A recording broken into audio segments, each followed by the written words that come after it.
Temukan bahwa persaingan di Pilkada Kota Depok ini sampai sejauh ini berdasarkan temuan survei terakhir itu dukungannya sangat ketat, beda hanya sekitar 3%. Supian Suri Supian Suri dan Chandra itu angkanya memang 49, kemudian juga pasangan Imam dan Ririn itu sekitar 46. Jadi ini selisihnya masih berada dalam rentang margin error survei plus minus 5%. Oleh karena itu pada kenyataannya bisa jadi Imam Budi Ririn yang di atas, bisa jadi mereka itu dukungannya sama persis angkanya, misalkan 48. Yang jelas ini memang persaingan sangat ketat di Kota Depok.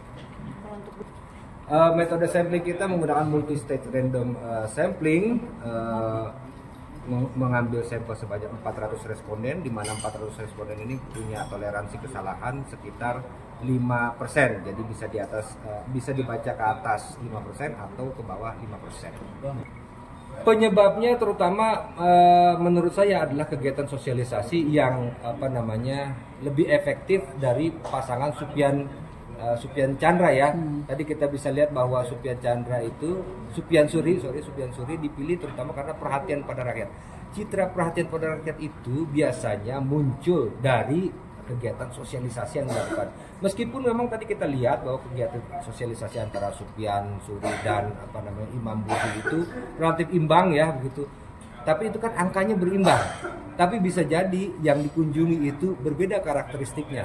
Misalkan karakteristik yang menengah ke bawah ketika dikunjungi dia akan mendapat respon yang sangat positif. Sementara untuk kalangan yang lebih di atas biasanya itu yang sudah tidak berubah pilihannya.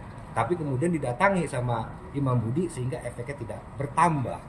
Melihat besar peluang untuk menggulingkan PKS sekarang besar gitu. Tapi basis Imam Ririn ini sudah punya basis yang besar juga, sehingga mereka juga punya efek sebar yang kuat. Apalagi kita tahu basis PKS ini luar biasa militannya.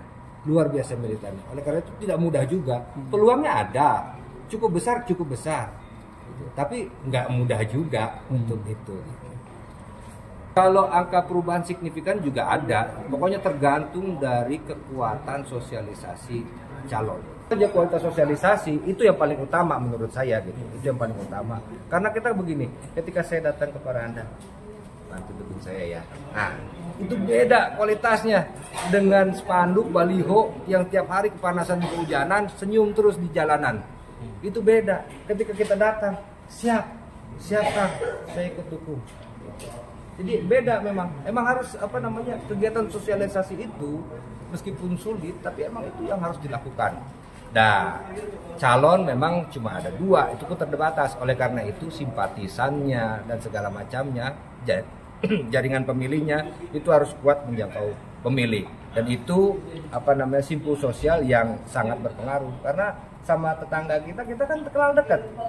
Beda kalau kita sama Pak Supian, kita nggak begitu kenal.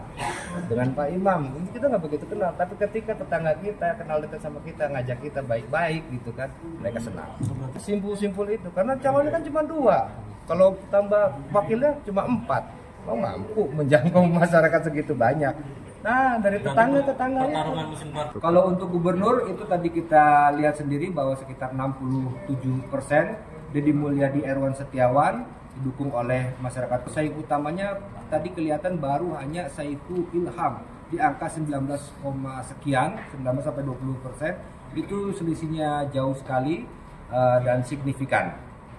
Itu kan hak masing-masing calon ya gitu. Itu hak masing-masing calon dan kita tidak juga bisa mengomentari hasil survei orang lain kecuali anggota atau Dewan Etik asosiasinya lah kayak begitu. Kalau kita tidak menanggapi merespon, mengomentari hasil survei orang lain, yang pasti kita harus memastikan data survei kita itu bisa dipertanggungjawabkan. Hanya itu aja.